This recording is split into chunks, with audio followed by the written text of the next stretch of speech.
Bismillahirrahmanirrahim. Assalamualaikum warahmatullahi wabarakatuh. Hai adik-adik sekalian, kembali lagi bersama saya Ibu Sari dalam mata kuliah meteorologi laut tentunya. Pada materi kedua kali ini kita akan membahas tentang materi atmosfer bumi. Yang dibahas dalam video ini adalah tentang pengertian dari atmosfer bumi, fungsi dan manfaat dari atmosfer bumi, lapisan-lapisan dari atmosfer itu apa-apa saja beserta karakteristiknya masing-masing. Untuk itu, Ibu mohon adik-adik sekalian memperhatikan dengan seksama video berikut ini ya, agar kalian bisa mengerjakan tugas mandiri yang ada di akhir video nanti. Untuk itu, tanpa memperpanjang kata, mari kita simak video berikut ini. Baik, bismillahirrahmanirrahim. Hari ini kita masuk pada materi kedua mengenai atmosfer bumi dalam mata kuliah meteorologi laut pengasuh oleh saya sendiri Ibu Sari. Langsung saja, apa itu atmosfer? Nah, tentu di benak adik-adik sebenarnya atmosfer itu apa sih? Banyak mungkin yang sudah tahu atau tidak asing lagi, tapi di sini kita akan mempelajari atmosfer itu sebenarnya apa? Nah, atmosfer berasal dari bahasa Yunani yaitu atmos yang berarti uap air atau gas dan sphaira yang berarti selimut. Jadi bila digabung atmosphera itu berarti uap air atau gas yang selimut dari uap air atau gas. Atau atmosfer bisa disebut sebagai lapisan udara yang menyelubungi bumi dan merupakan komponen abiotik terpenting yang dibutuhkan oleh makhluk hidup. Nah, ini pengertian atmosfer ya, atau bisa dikatakan singkatnya atmosfer adalah selimut bumi.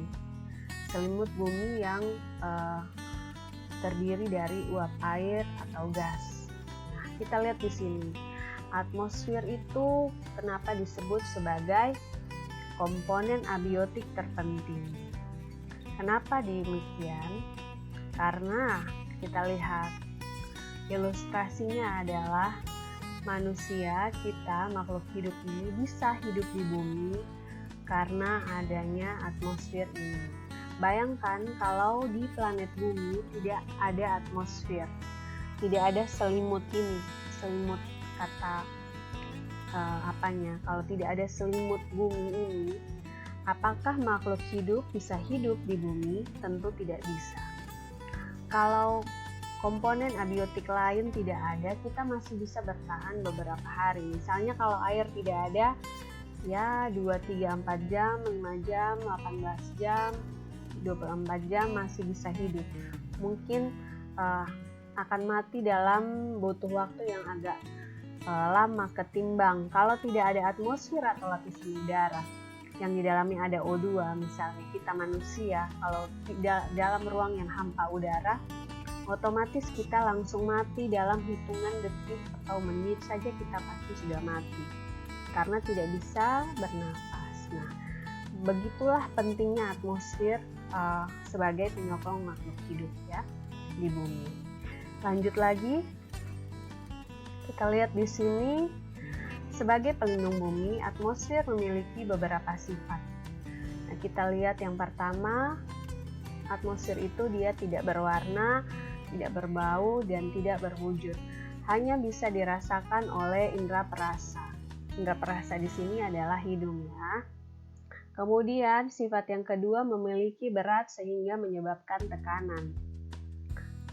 Sifat yang ketiga, memiliki sifat dinamis, elastis yang dapat mengembang dan mengerut. Nah, jadi benda gas ya, kategorinya gas yang tidak berwarna, tidak berbau, tidak berwujud, tidak dapat kita sentuh, tetapi dia memiliki berat dan juga dia bisa menyebabkan tekanan dan juga bisa mengembang dan mengerut. Nah, Ibu ambil contoh ilustrasi di sini, ada gambar dua sisi. Di sisi yang sebelah kanan itu terlihat bahwa gambar lingkungan yang ada di sini itu masih sangat asri, masih hijau, atmosfer atau lapisan udara yang ada di sini itu masih bersih. Sedangkan berbanding terbalik dengan gambar yang di sebelah kiri, itu sudah terjadi lingkungannya sudah terdapat kegiatan-kegiatan manusia yang menyebabkan atau menghasilkan polusi-polusi yang mengotori atmosfer yang ada di lingkungan ini. Sehingga kita lihat tadi, sifatnya yang tidak berwarna dan tidak berbau itu menjadi ada di sini. Di gambar yang sebelah kiri ini, atmosfernya menjadi berwarna dan berbau karena telah dikotori oleh polusi-polusi atau polutan yang berasal dari kegiatan manusia tadi. Berbeda dengan gambar yang di sebelah kanan, ini atmosfernya benar-benar tidak terkontaminasi oleh kegiatan manusia yang seperti di gambar sebelah ini. Jadi dua gambar ini adalah dua sisi yang berbeda.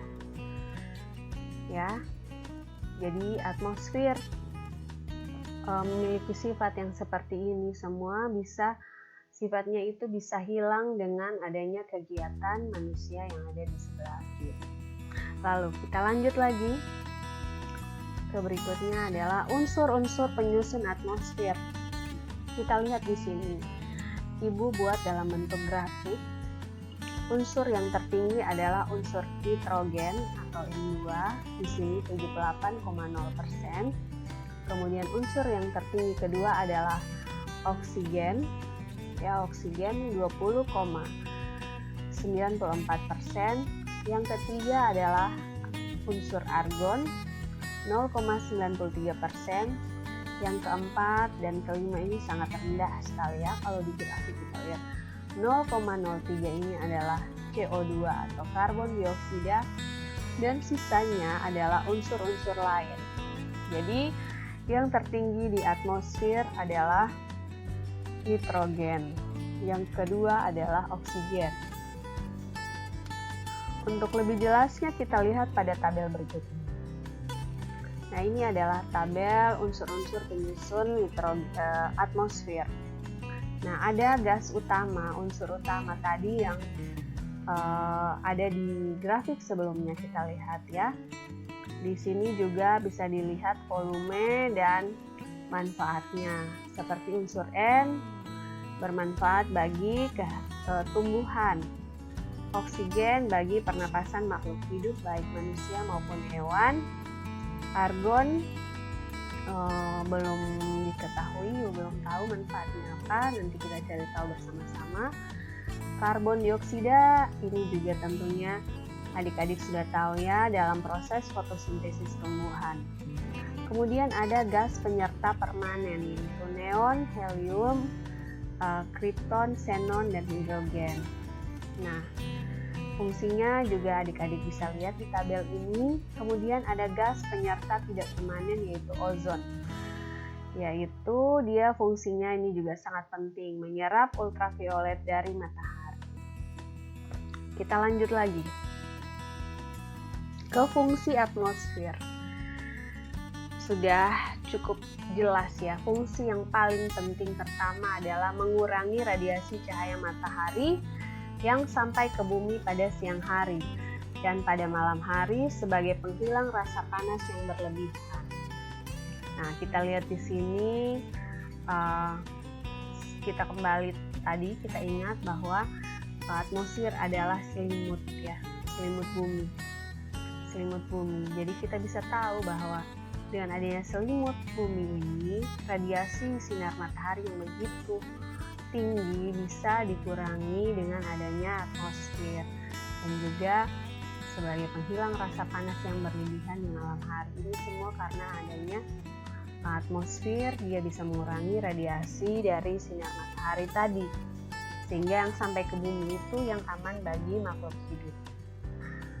Yang berikut adalah sebagai pendistribusi air ke berbagai penjuru permukaan bumi dalam siklus hidrologi atau kita biasa lihat itu dalam siklus hujannya. Adik-adik bisa tahu pentingnya atmosfer itu seperti apa. Kita lanjut lagi adalah sebagai penyedia oksigen dan karbon dioksida. Nah, ini sangat penting untuk makhluk hidup, baik manusia, hewan, dan tumbuhan. Lalu sebagai penahan bagian tata surya seperti meteor yang akan jatuh ke bumi.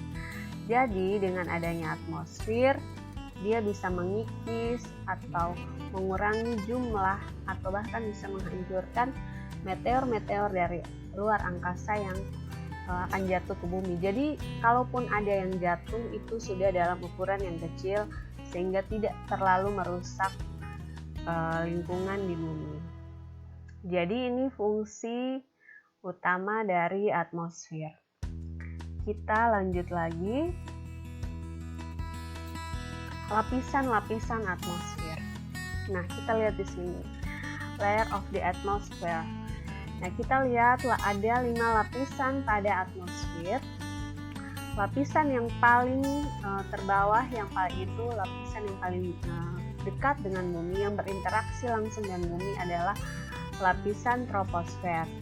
Lalu lapisan yang kedua stratosfer, ketiga mesosfer, keempat termosfer, dan yang terakhir adalah eksosfer. Nah, kita akan membahas mulai dari yang terbawah, yang paling dekat dengan bumi, yaitu troposfer dulu. Ya, kita lihat dulu yang paling dekat. Pertama-tama adalah troposfer.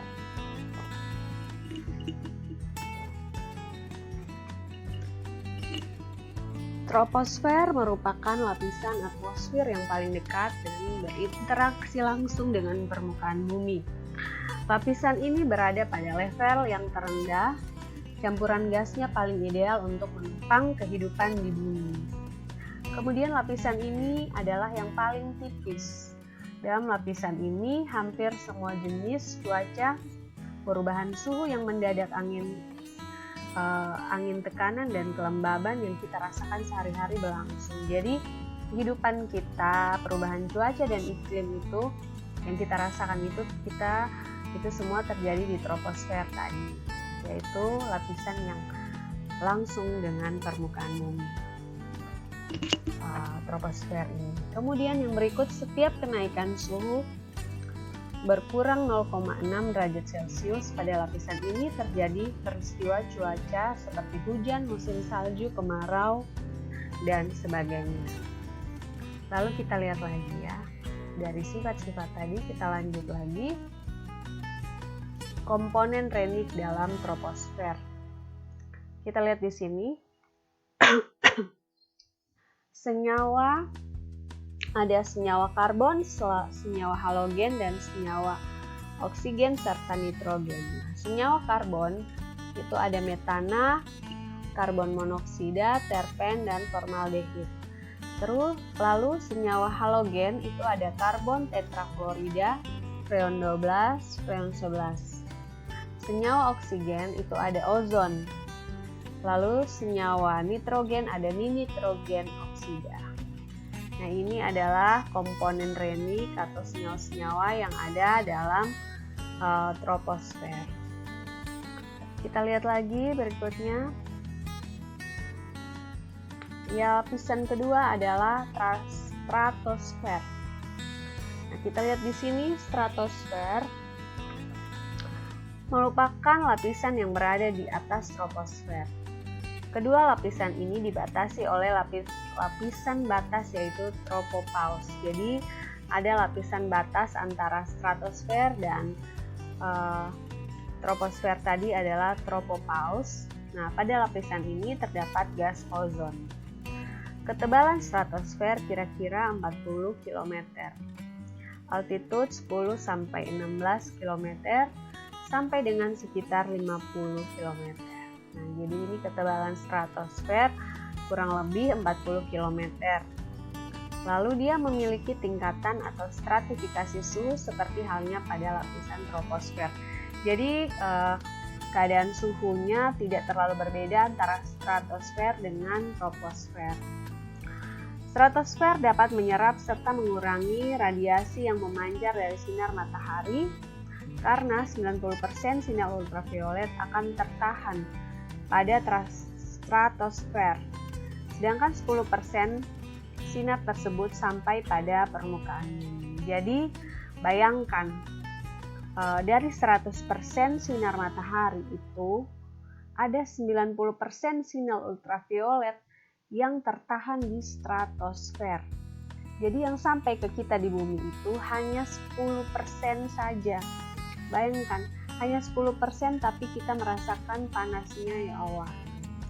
Sedangkan 90% lainnya ini tertahan di stratosfer. Begitu pentingnya fungsi dari stratosfer yang merupakan bagian dari atmosfer ini, ya.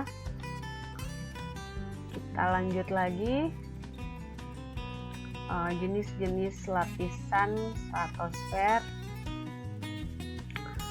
Di sini ada 3 lapisan, yaitu lapisan isotermas, lapisan yang letaknya berada di bagian stratosfer paling bawah.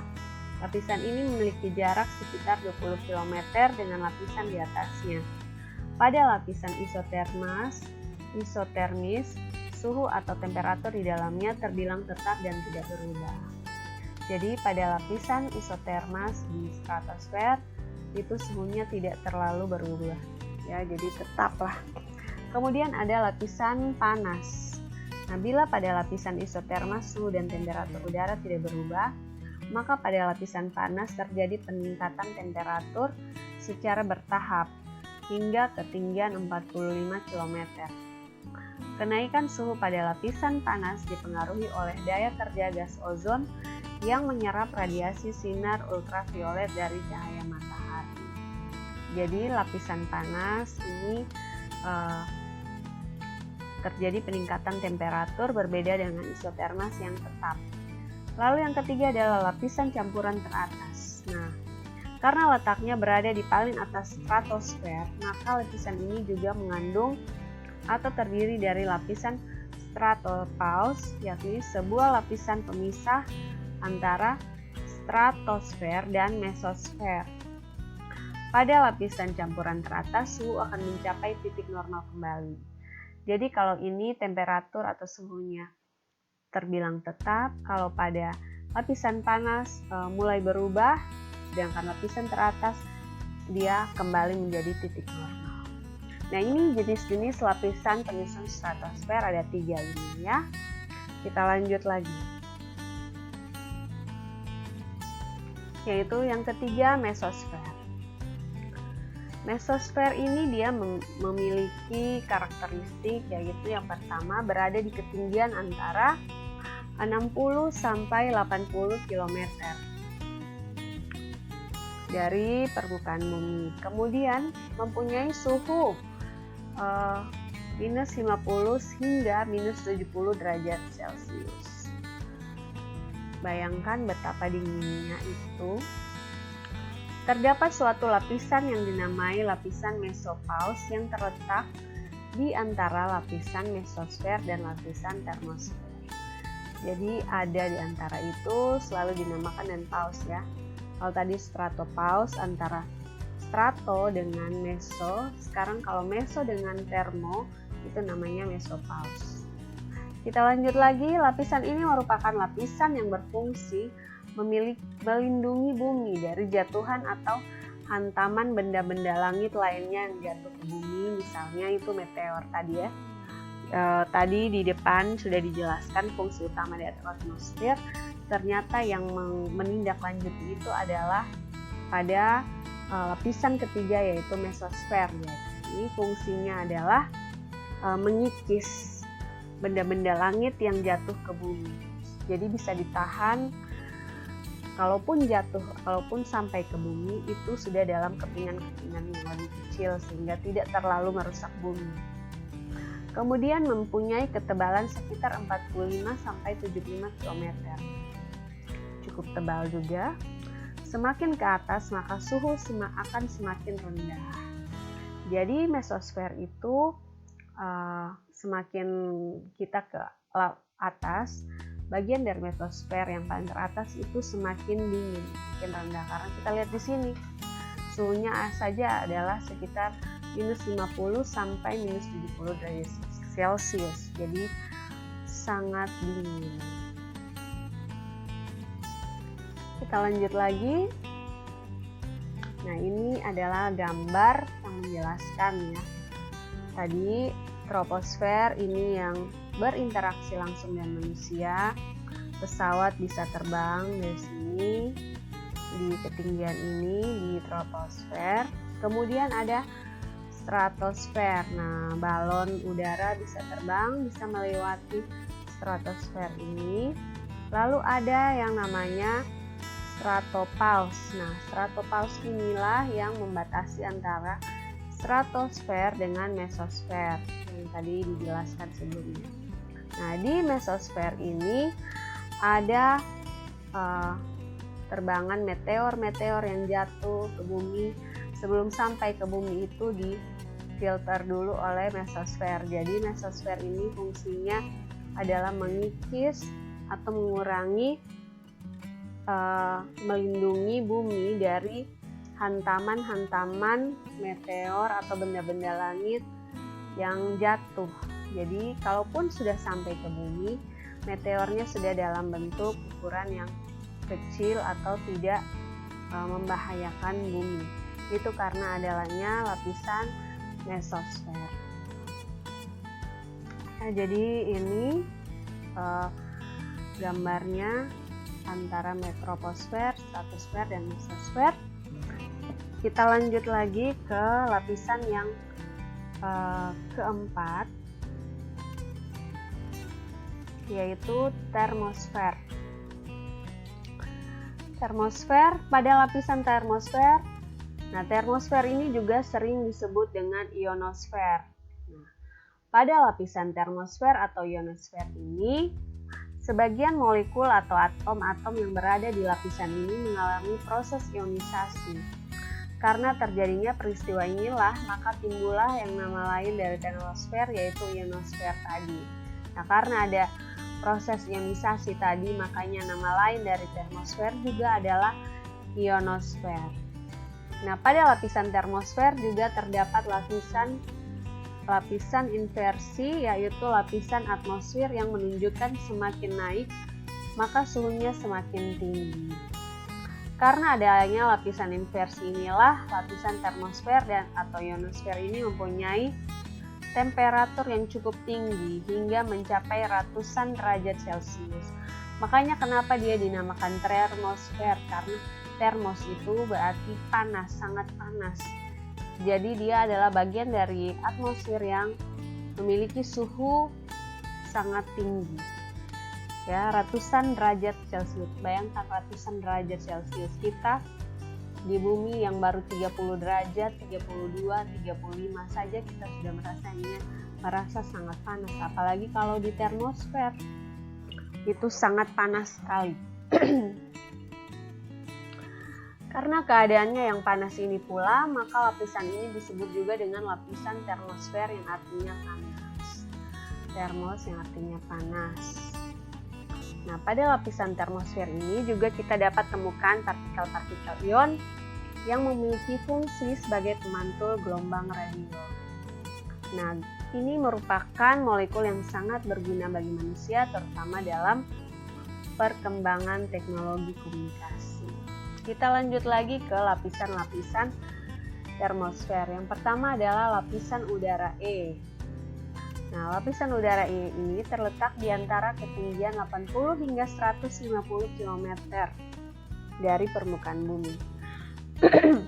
Rata-rata ketinggian lapisan ini adalah 100 km di atas permukaan air laut. Lapisan ini merupakan tempat terjadinya proses ionisasi tertinggi. Suhu di lapisan ini sekitar di antara minus 70 derajat Celcius hingga 50 derajat Celcius. Lapisan ini mempunyai sifat memantulkan gelombang radio. Jadi untuk gelombang radio itu di lapisan udara E pada termosfer. Lalu yang berikut lapisan udara F. Lapisan ini terletak di antara 150 hingga 400 km. Lapisan ini juga dikenal dengan nama lapisan udara aplepton. Lapisan udara atom yang ketiga, lapisan ini mempunyai benda-benda yang berbentuk atom. Lapisan ini terletak di antara 400 km hingga 800 km. Lapisan ini menerima panas langsung dari matahari, sehingga lapisan ini suhu akan terasa lebih panas, dan diduga suhu yang ada di lapisan ini mencapai 1200 derajat Celcius. Bayangkan 1200 derajat Celcius di lapisan termosfer ini. Begitu panasnya. Kita yang di bumi baru 30 derajat Celcius saja sudah sangat panas, apalagi 1200 derajat Celcius. Langsung hangus, terbakar, berdebu ya. Bisa jadi. Kita lanjut lagi. Kelima, eksosfer. Nah, eksosfer adalah lapisan yang berada paling luar dari atmosfer. Letaknya pada ketinggian di antara 800 hingga 1000 km dari permukaan bumi. Eksosfer merupakan lapisan yang sangat berbahaya. Hal ini karena eksosfer merupakan lapisan tempat terjadinya kehancuran dari berbagai meteor yang berasal dari luar angkasa. Lapisan eksosfer disebut juga dengan ruang antar planet dan juga disebut geostasioner. Hal ini karena butiran-butiran gas yang terdapat pada lapisan ini secara perlahan-lahan meloloskan diri, dan juga karena sedikitnya gaya gravitasi yang ada pada lapisan ini, sehingga sangat jarang terjadinya benturan di antara batu-batu meteor yang berada di wilayah ini. Nah, itu eksosfer. Lapisan tempat ini merupakan lapisan tempat di mana debu juga dapat meninggalkan atmosfer bumi hingga mencapai ketinggian 3.150 km dari permukaan bumi. Jadi debu pun bisa terbang sampai ke eksosfer di ketinggian seperti ini. Bayangkan dari permukaan bumi. Nah, lapisan eksosfer mempunyai suhu yang sangat dingin atau suhu yang sangat rendah. Suhu yang dimiliki oleh lapisan eksosfer adalah minus 57 derajat Celcius. Minus 57 derajat Celcius. Jadi kalau di mesosfer tadi sudah sangat panas, kalau di eksosfer dia sudah memiliki suhu yang dingin atau suhu yang rendah. Ini minus 57 derajat Celcius. Lapisan ini memiliki ketebalan di antara 500 sampai 700 km. Kemudian lapisan ini memiliki tekanan udara yang sama-sama ya.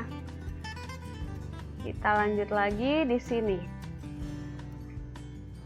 Jadi tadi kita lihat, setelah kita lihat ada 5 lapisan itu, ada troposfer, yaitu di sekitar sini itu ada kegiatan pesawat bisa terbang, balon udara bisa terbang, ada juga yang bermain parasut, para layang, dan sebagainya. Ada gunung di sini.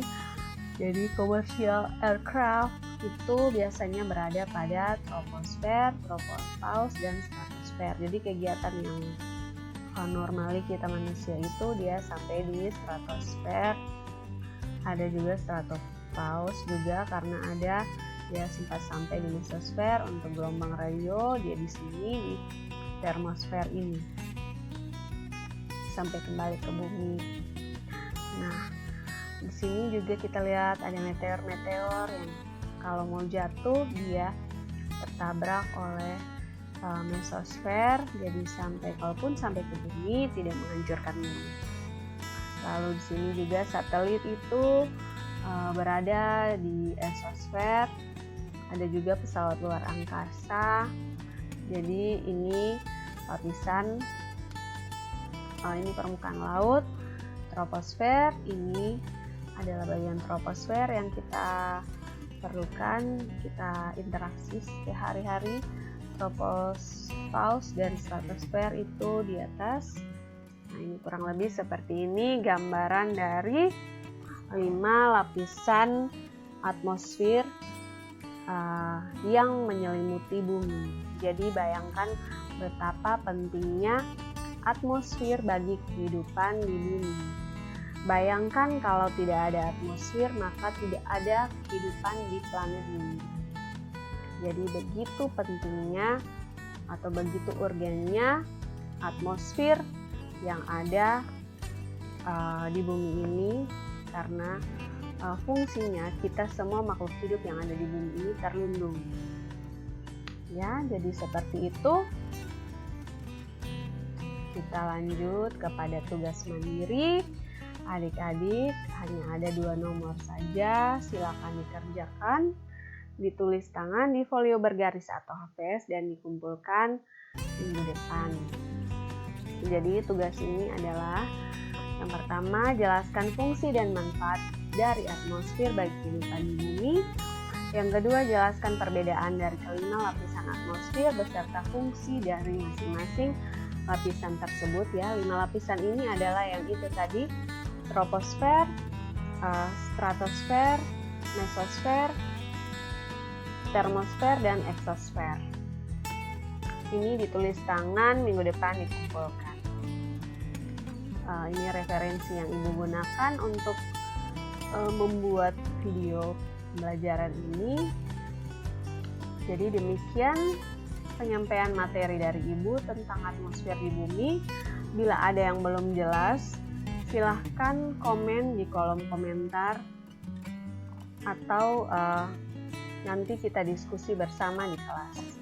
Demikian penyampaian materi dari Ibu tentang atmosfer bumi. Wassalamualaikum warahmatullahi wabarakatuh. Selamat belajar.